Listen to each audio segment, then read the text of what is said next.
বিরাট কোহলির পর আন্তর্জাতিক টি-20কে বিদায় বললেন ভারতীয় অধিনায়ক রোহিত শর্মা।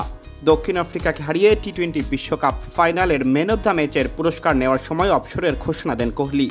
এর ঘণ্টাখানেক পর সংবাদ সম্মেলনে বিশ্বকাপ শিরোপা পাশে রেখে রোহিত জানান, এটি ছিল ভারতের হয়ে তার শেষ টি-20, তবে বাকি দুই ফরম্যাটে খেলা চালিয়ে যাবেন এই কিংবদন্তি ক্রিকেটার।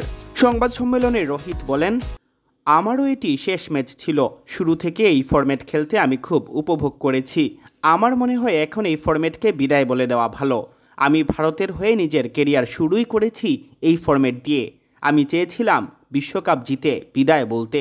বাকি দুই ফরম্যাটে ভারতের হয়ে খেলা চালিয়ে যাবেন জানিয়ে রোহিত বলেন, টি-20কে বিদায় বলছি, তবে টেস্ট ও ওয়ানডে ভালো করেই খেলব। ৩৭ বছর বয়সী এই ক্রিকেটারের চাওয়া ছিল বিশ্বকাপ জিতে এই ফরম্যাটকে বিদায় বলা। শেষ বল করার সময় তিনি আবেগপ্রবণ হয়ে পড়েন। এমনকি পোস্ট ম্যাচ প্রেজেন্টেশন কিংবা সংবাদ সম্মেলনের শুরুতেও বারবার গলা ধরে আসছিল রোহিতের। সংবাদ সম্মেলনে শেষ প্রশ্নের জবাবে জানান অবসরের সিদ্ধান্ত। তিনি বলেন, শেষ বলটা খেলার সময় খুব আবেগপ্রবণ হয়ে পড়েছিলাম। আমি এটা খুব করে চাচ্ছিলাম, ভাষায় প্রকাশ করা কঠিন। ওই মুহূর্তে বলতে চাইনি আমি কি ভাবছি বা আমার মনে কি চলছে, তবে আমার জন্য খুব ইমোশনাল একটা মুহূর্ত ছিল।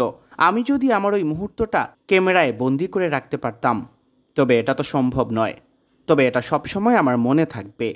এটা এমন একটা মুহূর্ত যার জন্য আপনি জীবনভর অপেক্ষায় থাকেন।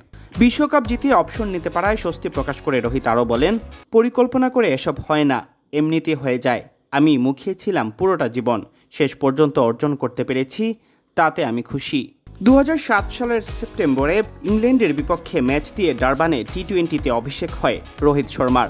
অবসরের আগে 159 ম্যাচের 151 ইনিংসে 4231 রান করেছেন তিনি। সেঞ্চুরি হাঁকিয়েছেন 5টি, অর্ধশতক 32 বার।